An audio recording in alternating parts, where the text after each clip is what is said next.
Justin Hunt is here, it's all happening. Justin Hunt is here, it's all happening. Maybe Cardi B is the drama.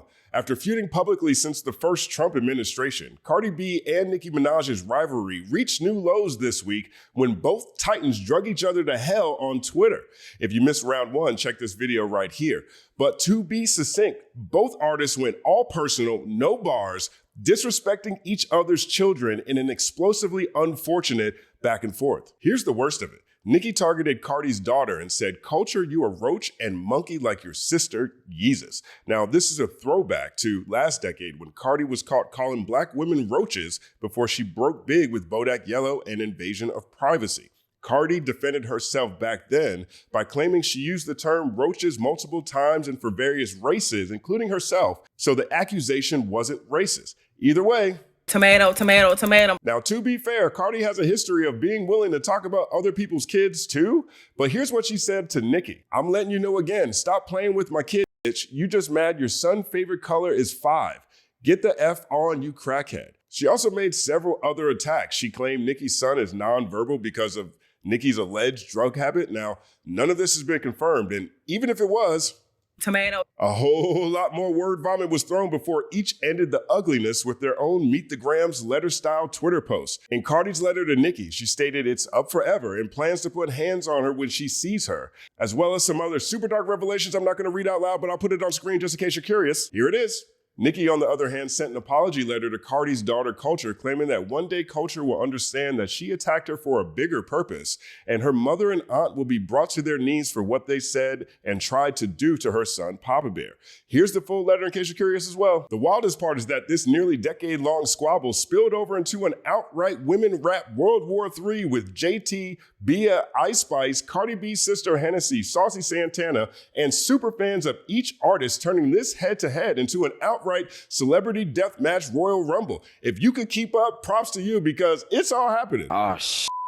Here we go again. This latest inflammation stemmed from Cardi B's decision to get her get back on her highly anticipated sophomore album, I The Drama, a 23-track foray into largely two topics: diss tracks and relationship raps. And half the relationship raps also feel like diss tracks. Let's break it down. The first song on the project is called Dead because, as the hook goes, Cardi wants all these bitches dead. Hello, track 2, for example, serves as somewhat of a musical reintroduction for Cardi while aptly driving home this project's thesis, that Cardi's dope and she don't f with broke bitches. It's not my fault me and broke hoes don't get along, yeah. That's how she said it. Now, both tracks are littered with enough bars designed to irk any of her antagonizers, but by track 3, Magnet, Cardi goes direct, taking aim at Ice Spice and JT of the City Girls. Reportedly, Cardi felt Ice Spice dissed her on the song BB Belt, which dropped last year, when she rapped, "Falling behind like pick up your pace. It was funny till I took her place."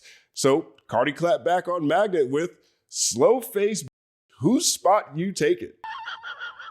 Things further spiraled when a phone call between Cardi B and Ice Spice's manager, James Roseman Jr., Jimmy Henchman's son, recorded after BB Belt first dropped in 2024, leaked online this week confirming the tension. Cardi sound wild, y'all. Here's a clip.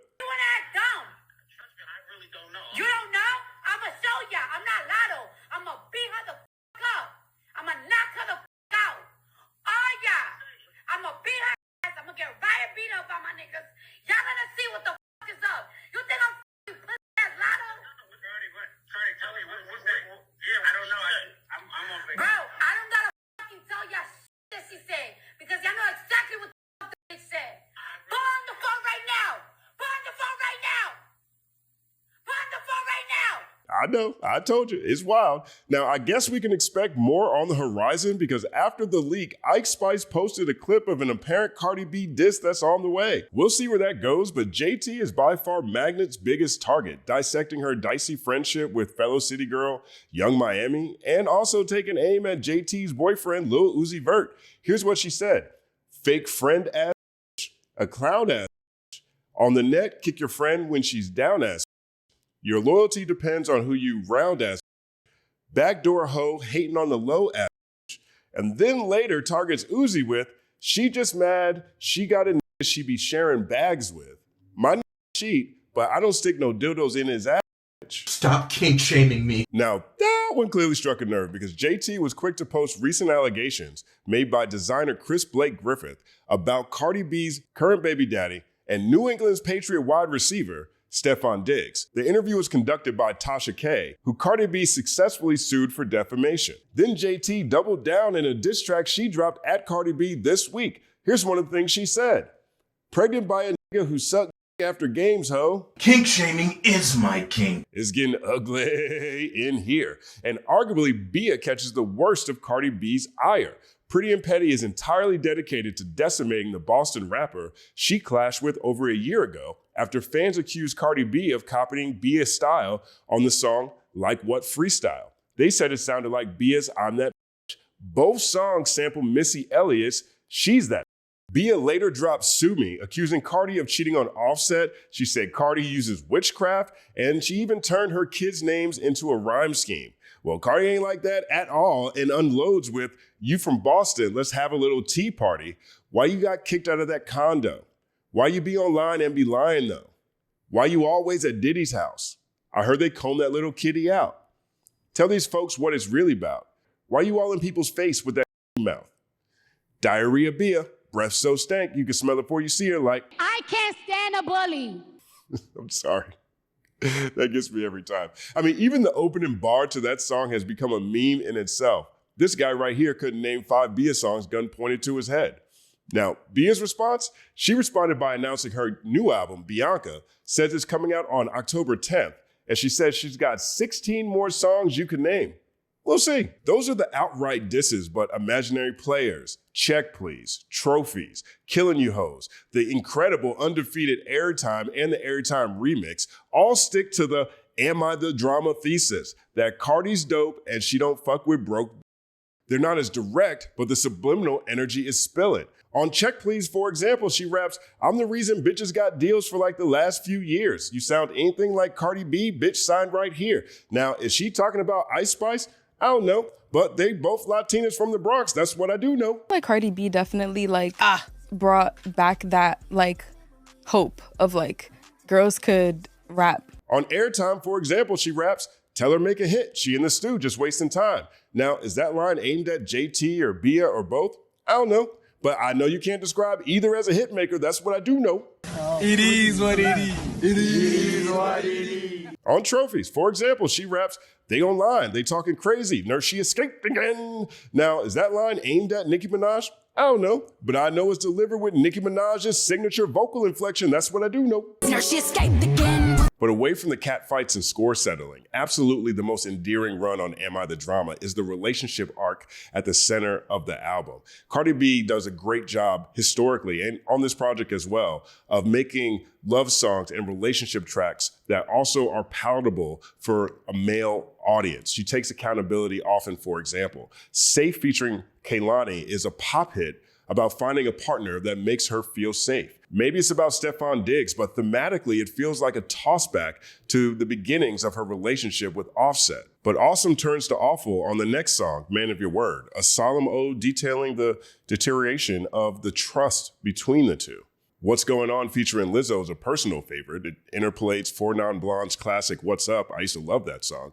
But it further catalogs the fallout, acting as somewhat of a sequel to Invasion of Privacy's Be Careful, which is my favorite song off that project. I told his ass be careful with me, she says.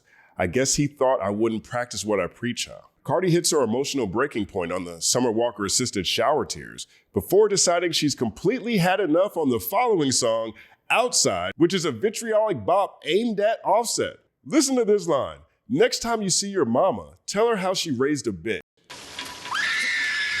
I mean, the way she taunts that man about pro athletes in her DMs, this song might as well be a diss track too. And at the album's end, when it's all said and done, suddenly you look up and 12 of the 24 tracks are basically headshots at whoever Cardi's had issues with. Now that's a lot of damage. I mean, it's an interesting choice to spend half of your highly anticipated sophomore album aiming at the haters, especially when you're as much of a public figure as Cardi B is, right? We've seen Cardi B on magazine covers, we've seen her on red carpets, we've seen her at the DNC. Let's talk about healthcare. There's so many dynamic things that we've seen Cardi B do that she's revealed to us, and yet all of this album is dominated by largely two topics: Two topics.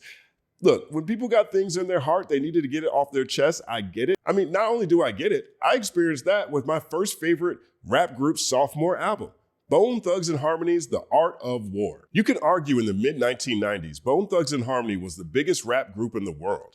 Their debut album, East 1999 Eternal, was an instant classic, regardless of what the source had to say. It went number 1 on the Billboard charts, moving 307,000 first week. First of the Month and title track East 1999 were certified hit records. Then they broke international with the remix to The Crossroads, a global smash record dedicated to people close to them that passed away. Wally, Eazy-E, and Wish's Uncle Charles, y'all. Crossroads went number 1 on Billboard, which was a rarity for a rap track in the mid-1990s in general, but was also the fastest song period to hit number 1 at that time since the Beatles' 1964 release Can't Buy Me Love. That's right, Bone Thugs was competing with the Beatles. It went on to sell 3 million copies worldwide and was the tipping point to Bone Thugs winning the Grammy for Best Rap Performance by Duo or Group at the 1997 Grammy Awards. Look who they were up against. Salt-N-Pepa's Champagne, Tupac and Casey and JoJo, How Do You Want It, A Tribe Called Quest once again, and Tupac and Dr. Dre with California Love. I mean, really think about this. Bone Thugs-n-Harmony beat out A Tribe Called Quest, half of Jodeci, and Tupac twice 5 months after he passed. That's right, not even the aura of Dr. Dre nor a sympathy vote could hold back these 5 true thugs from the double Glock. Now, Bone Thugs was known for their melodic, rapid-fire flow, which they were pivotal in bringing to the mainstream, but by no means would I say they invented speed rap, okay, or chopping, as it's called in the Midwest. Everyone from Das EFX to Jaz-O to Jay-Z to Twista had used a less melodic version of that style, but none of them were going multi-platinum and winning Grammys in the mid-90s. Now, in the years between East 1999 Eternal and Bone gaining international acclaim, Do or Die, 3 6 Mafia, and Crucial Conflict began their rise to prominence, all using styles within the same sandbox, I think that's fair to say, within the same sandbox as Bone Thugs. 3 6 Mafia even leaned into similar occult energy as Crazy, Lazy, Busy, Wish, and Flesh. Again, this is the mid-1990s, and there are few things worse in the mid-1990s than copying someone else's style. So Bone Thugs was so upset, they were so bothered by the idea that Do or Die, Crucial Conflict, Twista, and 3 6 Mafia were copying their style that they dedicated half of their highly anticipated sophomore album, The Art of War, to clapping back at anyone they thought were clones. Check this track list. Retaliation, Handle the Vibe, Look Into My Eyes, Body Rot, Hatin' Nation, You Ain't Bone, All Original, Whom Die They Lie, and Ready for War are all considered diss tracks. And separate from those, Thug Love, Wasteland Warriors, and ironically Friends, How Many of Us Have Them, are also overloaded with disrespectful energy. The other half of the album? Mostly weed songs. Ain't nothing wrong with that. I asked Krayzie about his choice to drop half a double disc worth of diss tracks. Here's what he told me back in 2013. He said, "We decided how we wanted to do that album. We wanted to do a double CD because we still had a lot of music. We was like, we ready to go. We still got stuff to talk about. And we got these dudes trying to copy our style. We finna get at the world with this. We was ready. We come from an era of hip hop where if you come out trying to sound like somebody, you was called a biter and that wasn't good. And that's how we came up. So when we heard people trying to copy our styles back then, we took offense to it. That was our hip hop instinct. It's like, these dudes bite us, we gotta get at these dudes. It was real young thinking at the time, but now that we are older and we see what we have contributed to the game, it's a sense of flattery that hit us. That was our hip hop instinct. Exactly. That was the energy back then. If you felt someone copied you, you had to get at them. You had to diss them. Something not too dissimilar to what the confrontation between Bia and Cardi B started as, and arguably how Nicki Minaj felt about Cardi B becoming so popular in the first place. DJ Paul from 3 6 Mafia, he echoed Krayzie's sentiments in a conversation back in 2016. 3 6 Mafia dissed Bone on Live By Your Rep, Bone Diss, their underground version of Tear the Club Up. He says, "It was more of a misunderstanding because we was rapping about 666, Devil-ish, and tongue twisting over slow beats. We had been doing that since 1989, and then all of a sudden when Bone came out, I think it was 1993, we didn't know the Faces of Death album because it was our underground stuff. Just like they probably didn't know our underground stuff. When they came out with Thuggish Ruggish Bone and all that stuff, and we hear somebody kind of on our same style, Faces of Death, Red Rum, Murder 666, tongue twisting, we were like, damn, these dudes done stole our style. That's why we got mad about it. We ran into each other a couple of times and there was a push or something, but there was never no fight or nothing like that. Bone and 3 6 would eventually squash their beef and even competed in a Verzuz back in 2021. And perhaps not so ironically, they actually got into a fight. Hey, before we even get started, you ugly motherfuckers ain't finna be mocking me while I'm on motherfucking stage. Like straight the up. Nigga, suck And gangsta boo. suck my me. What the fuck? You a hater. Busy ball, you a hater. You must just take your pills. You weirdo ass nigga. What's wrong with you, bitch? I was in the venue that night. There was no other place I was going to be. I was so excited for that. And when that fight happened, when that actually took place on that stage, that was a culmination of so many conversations that 1996 TCM had with all his friends back then. Like so many summers were spent talking about these groups and what would happen if they saw each other. And then when I finally see them in 2021, that actually happens. 1 second applause. Now, Crucial Conflict was another group blowing up at that time. Cold Hard, Never, Kilo, and Wildstyle were straight out of Chicago. They notched a platinum hit off their song, Hey, Hey, off their 1996 release, The Final Tick. That album was certified gold. It peaked at number 12 on the Billboard 200 charts. Incredible group. Big fan of them as well. Now, Bone Thugs took multiple shots at Crucial Conflict on The Art of War as well, most notably on the song Ready for War, where Majesty raps, smoking hay with conflicts that bite shit like microchips. Crucial Conflict would retaliate on 3 songs off of their sophomore release, Good Side, Bad Side, The Business, Young Guns, and Back Against the Wall. Now, what's wild in retrospect is that Wildstyle from Crucial Conflict was so intent to find out what's beef, what's really good, that he and DJ Q-Ball drove all the way to Cleveland to see Bone in person. Here's what he told me this week. I had some family I linked up with, you know, that was mutual with them. One of my homies, Santino Jones. So I didn't even tell my group members, you know what I'm saying? I just went down there with a few of my homies and, you know, they took me around, you know what I'm saying, to the projects, East 99. They took me all over. And then they finally got in contact with one of the brothers. And it was busy, and he was down in, I think he was in Columbus, and I drove down there. I met him outside a restaurant, and we chopped it up in the lot. He's like, man, you brave coming down here. I was like, I understand, but I was like, yeah, I want to holler at you about, you know, what's going on. I told him, man, I think, you know what I'm saying, y'all got fans that y'all don't know. We got fans that we don't know, and they can be in the middle.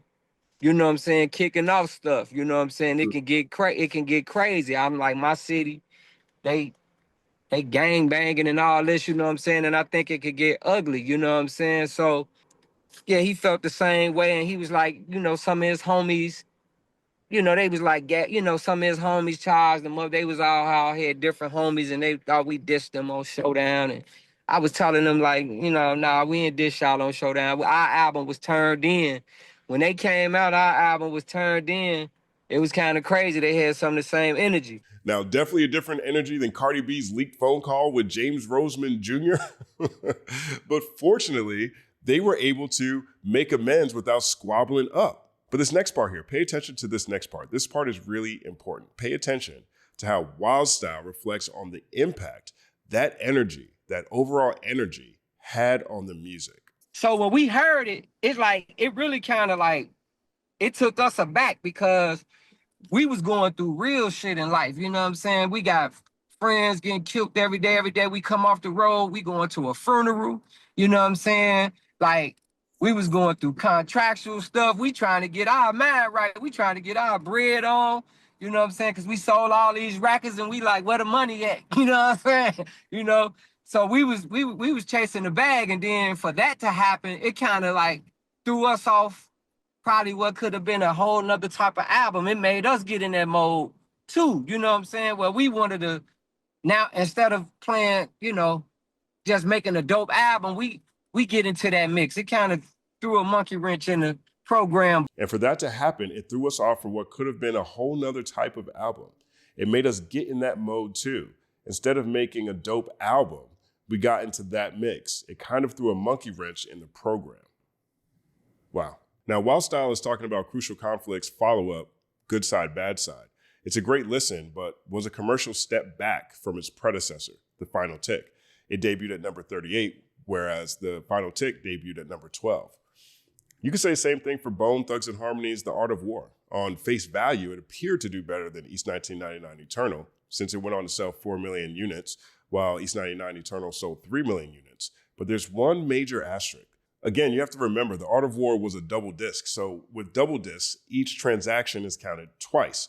So in that sense, The Art of War actually only sold 2 million copies or 2 million transactions, which is a third less than its predecessor. So yeah, you heard that right. They sold 2 million copies, 2 million transactions, but because of industry gamesmanship or a glitch in the matrix, Bone got RIAA credit for selling 4 million projects. It's paradoxical, and yet it works. For Am I the Drama, Cardi B took advantage of a glitch in the matrix too. WAP and Up are two #1 hits that were released 4 and 5 years ago that Cardi decided to include on this album. Am I the Drama debuted at #1, selling 200,000 units, which is great, a super strong showing in this market. But since WAP and Up were already included on the album, Cardi B essentially went platinum in a day, despite the fact that she only sold 200,000 units first week. It's paradoxical, and yet it works. For us Bone fans and Do or Die fans and Twista fans and 3 6 Mafia fans and Crucial Conflict fans, the lore of all of this ran deep with us too. Even though the internet was there, we weren't as interconnected. But when we saw someone diss our favorites, someone target our favorite artist, the artist that we were super fans of, we couldn't wait for our favorites to bust back. We rode for ours, even if we couldn't ride for them on IG Live. Wildstyle knew that back then, which is part of the reason why he rode to Cleveland to see what's real and what's rap and remind Bizzy Bone that each group had fans that they didn't necessarily know about. Always remember, times change like nickels and dimes. People grow, people evolve, people move past grievances. I hope that eventually becomes the case for Cardi and Nicki, but there's wisdom in Wildstyle's recollection about how getting caught up in all that drama impacted their music, how it locked them in that mode, how it kept them from potentially making a whole nother album. And I can definitely relate to that because as a Bone fan, I feel like that today about The Art of War. And as a hip hop fan, I feel like that about Cardi B's Am I the Drama. Again, Cardi B is one of the most public of public figures. We see her on red carpets and on magazine covers. We see her living her life online and in Twitter spaces and on IG Lives and on stage at the Democratic National Convention. We know about the things that she cares about. So this isn't an example of wondering what our favorite artist's life is like in between projects. She shows us how dynamic her life really is. And sadly, that makes me curious about hearing about some of those things in song form. Instead, we get diss tracks and relationship raps, and some relationship raps that sound like diss tracks executed at a high level, infinitely entertaining, and unfortunately, unavoidably narrow. I mean, for the most part, it's hard to argue that Cardi B is the cause of these beefs she's embroiled in. But Cardi B definitely decided to dedicate half of this project, half of this highly anticipated sophomore release, Am I the Drama, to this energy. And maybe that's just what time it is. Maybe this time it was time for war, and maybe in the future we'll hear songs about other things that are happening in Cardi B's life that she often shows us online.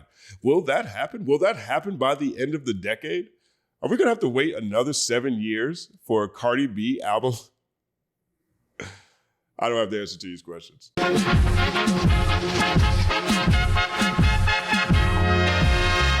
Justin Hunt is here, it's all happening. Justin Hunt is here, it's all happening. I called my mom the other day to pray over me and my baby because I feel like a lot of weirdness has been coming out from people and women and all this stuff ever since I announced that I was pregnant. I feel like it's just like a lot of dark energy, and like when I say a lot of dark energy, there's a lot of weird bitches that like will wish you weird shit on your kid, like stillbirth, death, slowness. You know what I'm saying? So and I feel like I feel that energy. I feel that. I feel people putting that on me. I don't know, is it jealousy? I don't know what it is. It is what it is. And I was like, Mom, pray for me and pray for my child. The mathematical breakdown of this mighty game of rap we in. It's boom bapping in. Systematical culture views us radical. It's all happening. Shaking hands and dabbing it. Life through the lens of hip hop, from trip hop to yes, dog. You don't stop, you don't stop. Justin Hunt is here, it's all happening. It's all happening, yes, it's all happening. Justin Hunt is here, it's all happening. It's all happening, yes, it's all happening.